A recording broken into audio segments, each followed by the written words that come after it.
मैं आचार्य डॉक्टर राहुल सुरेश चंद्रस्थाना जन्माष्टमी के इस पावन पर्व पर सभी देशवासियों को हार्दिक बधाई और शुभकामनाएं देता हूँ। मित्रों, आज जन्माष्टमी का पर्व बहुत धूमधाम से मनाया जा रहा है। आइए हम बात करते हैं कि ये पर्व 2 दिन क्यों मनाया जाता है।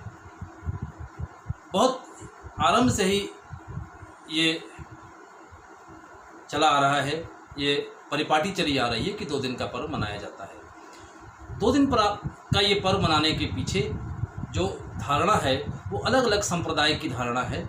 इसमें स्मार्त और वैष्णव 2 संप्रदाय ऐसे हैं जो अपने अपने तरीके से मनाते हैं। स्मार्त संप्रदाय वो होता है जो गृहस्थ के लोग होते हैं, जो सभी देवी देवताओं को पूजते हैं, सभी देवी देवताओं को एक समान मानते हैं, वो स्मार्त कहलाते हैं। और वैष्णव संप्रदाय वो होता है जो भगवान विष्णु के उपासक होते हैं और वो विष्णु जी की ही पूजा करते हैं। जो स्मार्त संप्रदाय अर्थात जो गृहस्थ जीवन के लोग हैं, वो लोग उस तिथि को लेते हैं जिसमें जन्म के समय रात्रि में अष्टमी तिथि मिले, वो तिथि उनके लिए मान्य होती है। तो अगर इसके अनुसार देखें तो आज प्रातः 9 बजे अष्टमी तिथि का उदय हो चुका है। 11 अगस्त को प्रातः 9 बजे अष्टमी तिथि का उदय हो चुका है। पूरे दिन अष्टमी तिथि है, रात्रि 12 बजे अष्टमी तिथि रहेगी और कल प्रातः 11 बजे तक ये अष्टमी तिथि रहेगी। इसलिए जो गृहस्थ के लोग हैं, जो स्मार्त संप्रदाय है, वो आज इस जन्माष्टमी को मना रहा है क्योंकि रात्रि में 12 बजे भगवान का जन्म अष्टमी तिथि में होगा। इसी प्रकार जो वैष्णव संप्रदाय है वो उदया तिथि को लेता है। उनके अनुसार उदया तिथि पर वो लोग जो है भगवान का जन्मोत्सव प्रकटोत्सव के रूप में मनाते हैं कि भगवान प्रकट हुए थे, इसलिए उनको जानकारी बाद में हुई, वो ये मानते हैं, इसलिए वो अपने हिसाब से उदया तिथि को लेते हैं। तो कल उदया तिथि में भी अष्टमी तिथि पड़ेगी, इसलिए वैष्णव संप्रदाय अर्थात मंदिरों में साधु सन्यासी इत्यादि जो लोग हैं, ये सब लोग कल 12 अगस्त को इस पर्व को मनाएंगे। अब भगवान का जन्म 12 बजे ही हुआ है, इसलिए जो भगवान के जो जन्म की जो पूजा पाठ है, जो क्रिया है, वो सब रात में 12 बजे ही होगी।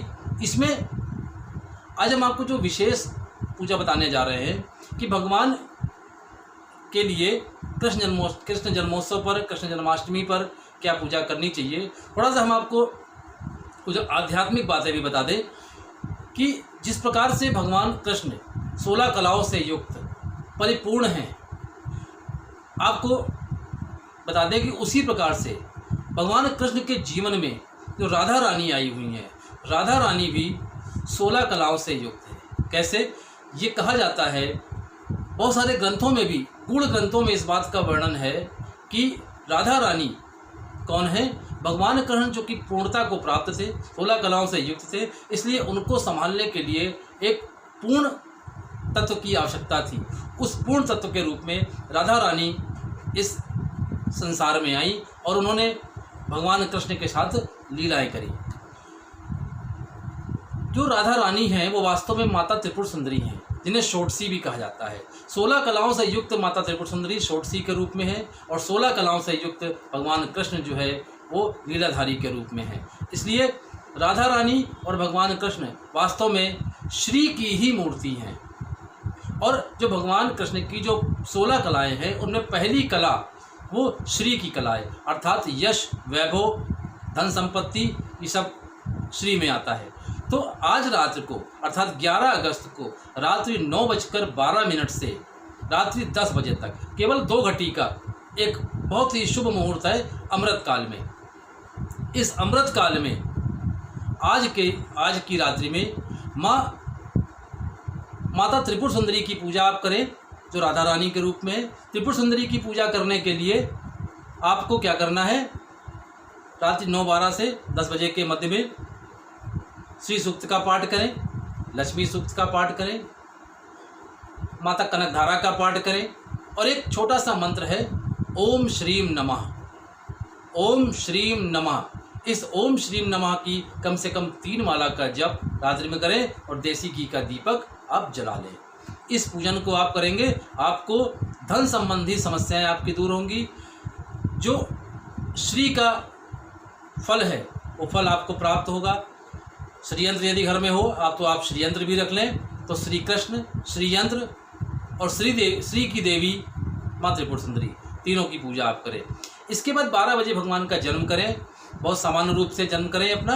अगर घर में आपके दक्षिणावर्ती शंख हो तो उस दक्षिणावर्ती शंख से भगवान को दूध का स्नान कराएं, पंचामृत आदि बनाएं, पंजीरी आदि बनाएं, और नहीं अगर शंख वगैरह हो तो थोड़ी सी थाली वगैरह पीट लें, आप घंटी वगैरह बजाएं। इसके बाद 12:24 से लेकर के रात्रि 12:24 से लेकर के 2 बजे तक एक विशेष मुहूर्त और है आज की रात्रि में। इसमें भगवान कृष्ण का विशेष पूजन करें। क्या पूजन करें? ओम नमो भगवते वासुदेवाय की 3 माला का जप करें, मधुराष्टकम का पाठ करें, और विशेष जो करना है वो क्या है? गीता का 10वां अध्याय पढ़ें। गीता का 10वां अध्याय पढ़ने से हमारे आपके जो कर्म होते हैं वो कर्म सत्कर्म में बदलते हैं, आजीविका संबंधित समस्याएं दूर होती हैं और व्यक्ति के अंदर परोपकारता आती है, दया आती है और उसका शुद्धिकरण होता है। इस प्रकार से आपको आज रात्रि में ये 2 पूजाएं करनी है। इसी प्रकार से कल जब उदया तिथि में जो लोग वैष्णव पंथ के हैं, वैष्णव संप्रदाय के हैं, वो उदया तिथि में कल मनाएंगे। उनको लिए भी जो उदया तिथि में जन्माष्टमी को मना रहे हैं, हालांकि रात्रि में कल 12 बजे नौमी लग जाएगी, लेकिन इसके बाद भी वो कल रात्रि में जन्म के पूर्व राधा रानी की पूजा माँ त्रिपुर सुंदरी के रूप में 11 बजे से लेकर के और 12 बजे के मध्य में कर सकते हैं, और इसके बाद 12:15 से लेकर के 1 बजे के मध्य में भगवान कृष्ण की यही पूजा जो हमने आपको बतलाई है इसी को संपन्न करें, और इससे उन्हें बहुत अधिक लाभ प्राप्त होगा। तो मित्रों, आपने देखा कि बहुत ही गुप्त बात है कि इस जन्माष्टमी पर हम श्री को किस प्रकार से प्रसन्न कर सकते हैं। पुनः आप सभी को जन्माष्टमी की बहुत बहुत हार्दिक शुभकामनाएं और धन्यवाद।